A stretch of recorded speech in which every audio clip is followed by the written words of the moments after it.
I am Dr. Sharda Ramdas, Professor in the Department of Food Service Management and Dietetics, working in Avinashlingam University, Coimbatore in Tamil Nadu. Hello to all the viewers. In the previous session, we have gone through the module on diet and diarrhea. This session is spared for dietary management in constipation, which is one of the common gastrointestinal disorders. After going through this module on constipation, you will be able to understand the normal bowel movement and causes of constipation. Learn the symptoms, types, complications and prescribe dietary management in constipation. First, we must know what is constipation. Constipation is an incomplete bowel movement and results in problem in evacuation of stool. When the large bowel absorbs too much water from the stool, it becomes hard and dry, making it difficult to pass. Are you not interested to observe the process of constipation? Yes, just watch an animation to see how constipation occurs.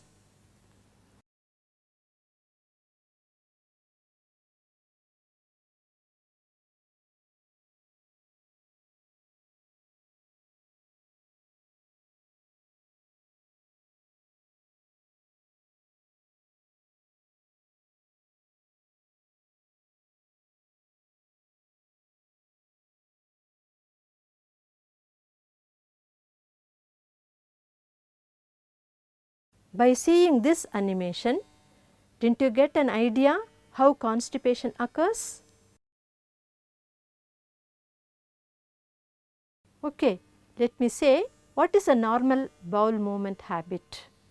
The colon or large bowel is a muscular tube about 1.5 meters in length. The wall of the colon relaxes and contracts in a wave like motion. This motion moves, waste goes through the rectum. As this waste goes through the colon, water is absorbed and it becomes more solid. By the time it reaches the rectum, much but not all of the water is absorbed and it leaves the body as a formed stool. This process takes 1 or 3 days.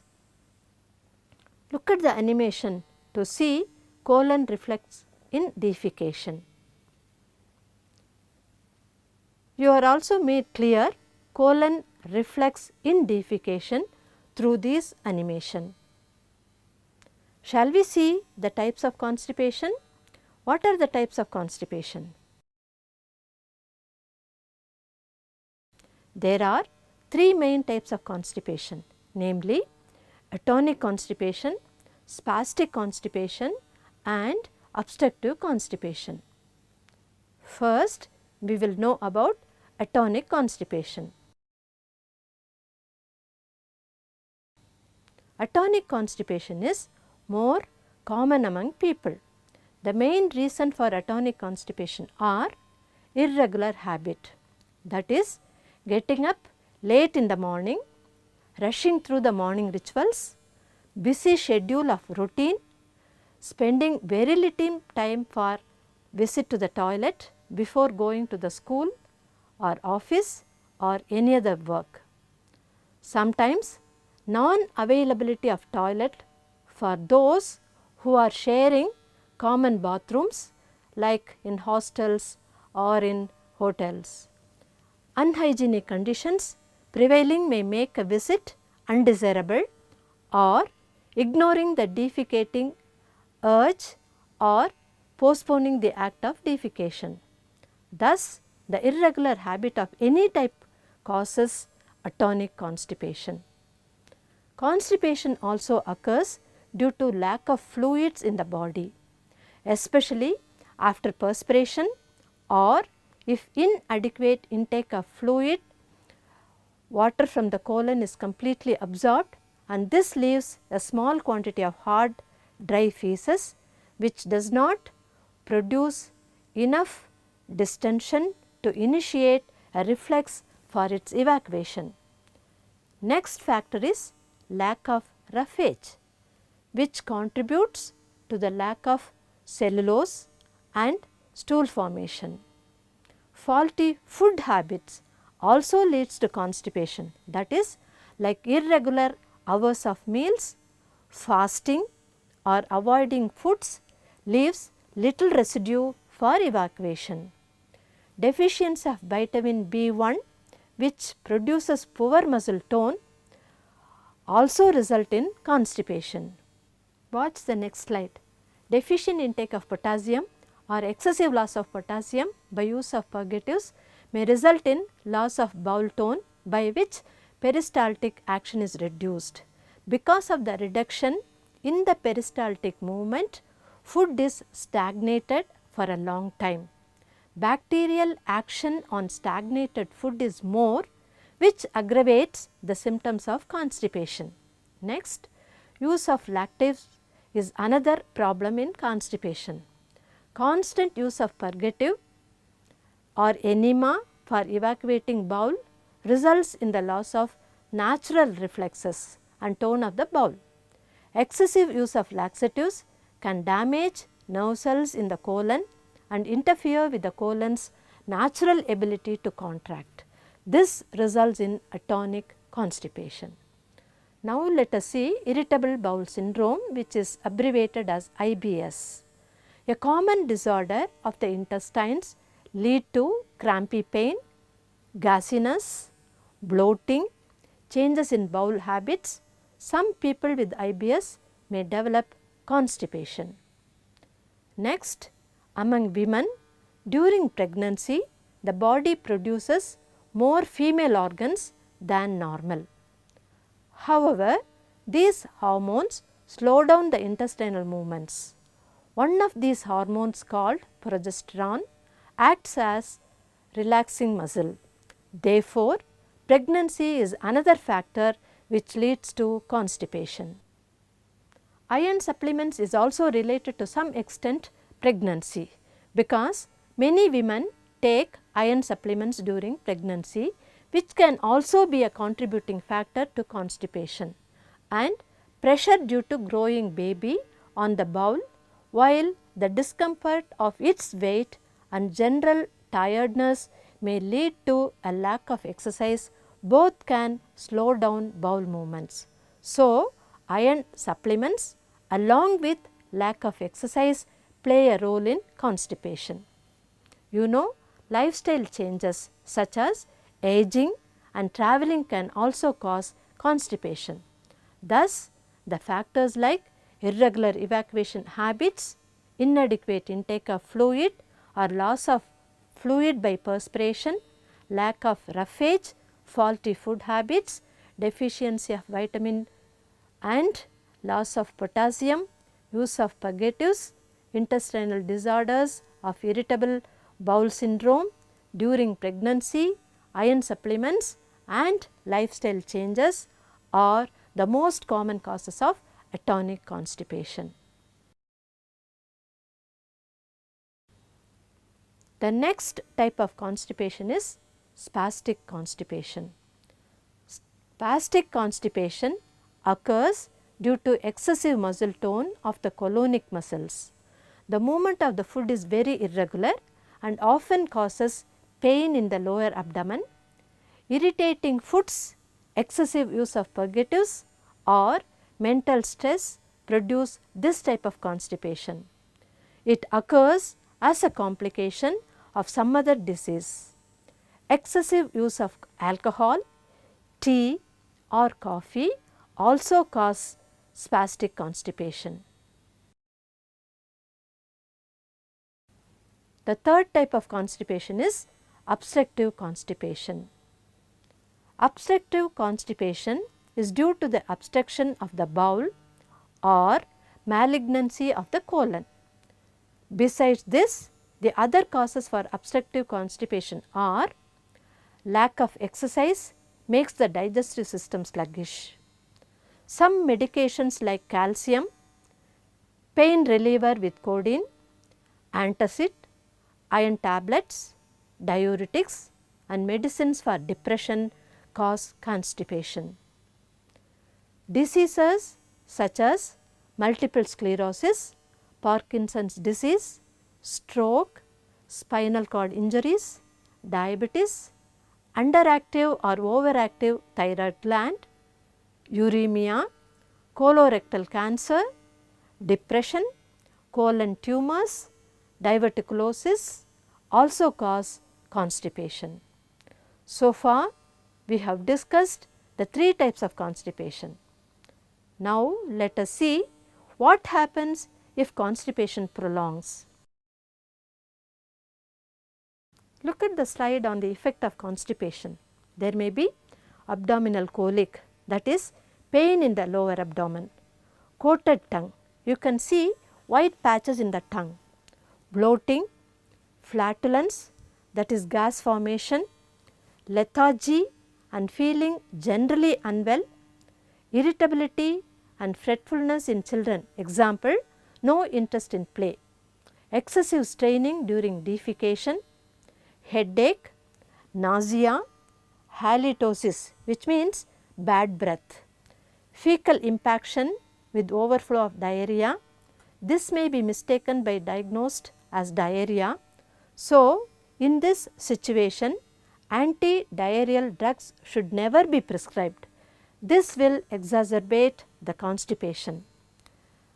Other factors are lack of appetite, feeling of sluggish, abdominal swelling, increased confusion in people with dementia, changes in behavior and distress in people with a learning disability, sudden or worsening urinary incontinence due to hard feces pressing on the bladder or urethra. Thus, so many problems may be seen among persons with constipation. It is imperative to find out whether these are due to constipation. So, how is constipation evaluated? By observing medical history, physical examination, blood test, abdominal X-ray, barium enema, colonic transit studies, defecography, anorectal motility studies and colonic motility studies. Shall we go through one by one? First one, medical history. A careful dietary history or a food diary for a week or 2 can reveal a diet that is low in fiber and may direct the physician to recommend a high fiber diet. A food diary also allows the physician to evaluate how well a patient increases his dietary fiber during treatment. Next one, physical examination. A physical examination may identify diseases, for example, scleroderma that can cause constipation. A rectal examination with the finger may uncover a tight anal sphincter that may be making defecation difficult. If a stool filled colon can be felt through the abdominal wall, it suggests that constipation is severe. Stool in the rectum suggests a problem with the anal, rectal or pelvic floor muscles. Next evaluation can be done on blood. Blood test may be appropriate in evaluating patients with constipation with special reference to blood test for thyroid hormone so as to detect hypothyroidism and for calcium to uncover excess parathyroid hormone. Next is abdominal X-ray. By this simple X-ray film of the abdomen, large amounts of stool in the colon usually can be visualized. The more stool that is visualized, the more severe the constipation. Next, barium anemia is used to take X-ray. In this method, liquid barium is inserted through the anus to fill the rectum and colon.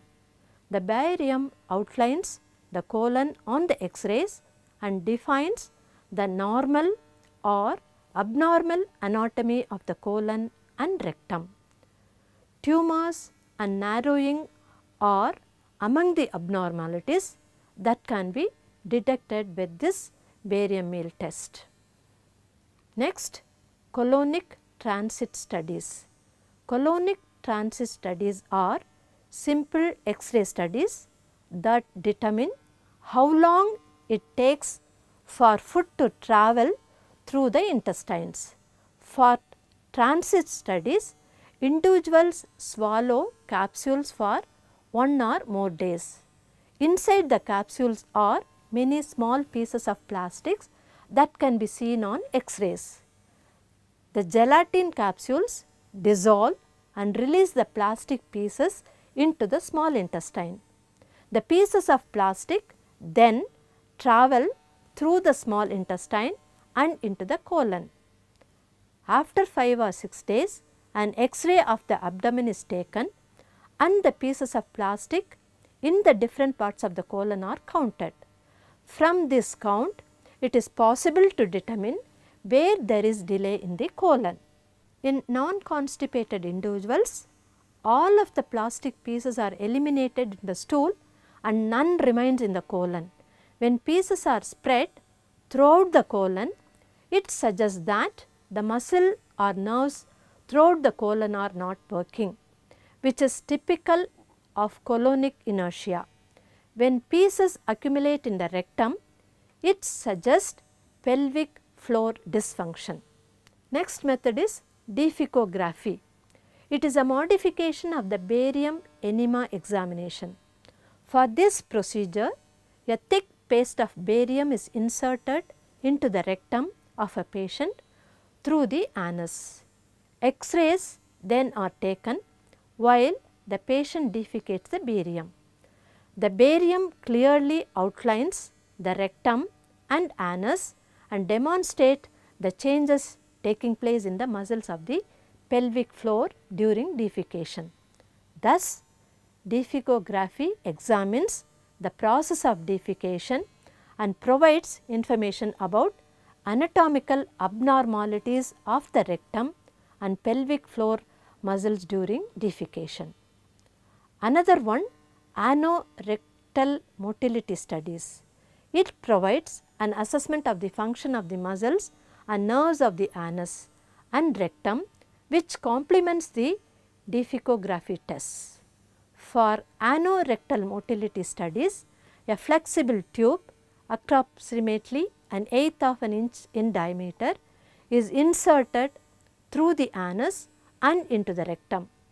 Sensors within the tube measure the pressures that are generated by the muscles of the anus and rectum. With the tube in place, the patient performs several simple maneuvers such as voluntarily tightening the anal muscles. Anorectal motility studies can help determine if the muscles of the anus and rectum are working normally. When the function of these muscles is impaired, the flow of stool is obstructed, thereby causing condition similar to pelvic floor dysfunction. Next one is colonic motility studies. Colonic motility studies are similar to anorectal motility studies in many aspects. A very long, narrow, flexible tube is inserted through the anus and pass through the part or all of the colon during a procedure called colonoscopy. Sensors within the tube measure the pressures that are generated by the contractions of the colonic muscles. These contractions are the result of coordinated activity of the colonic nerves and muscles. If the activity of the nerves or muscles is abnormal, the pattern of colonic pressures will be abnormal. Colonic motility studies are most useful in defining colonic inertia. These studies are considered for research work, but they can be helpful in making decisions regarding treatment in patients with severe constipation. Therefore, the studies need to be undertaken based on the problem so as to identify what exactly the problem. Watch this slide to understand the complications of constipation. Neglected constipation results in passage of hot stools. Distension of the bowel due to accumulated feces may produce malaise, headache and apathy.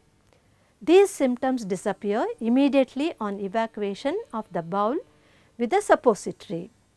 Straining during evacuation may lead to fissures, piles, prolapse of the rectum or inguinal hernia. It is dangerous for a patient with heart disease to strain during defecation. Next, depletion may be the result of fluid and electrolyte loss. The potassium content of liquid stools after a purge may be 5 to 6 times the normal. Low potassium decreases intestinal peristalsis and predisposes patients with damaged hearts to irregular heartbeats.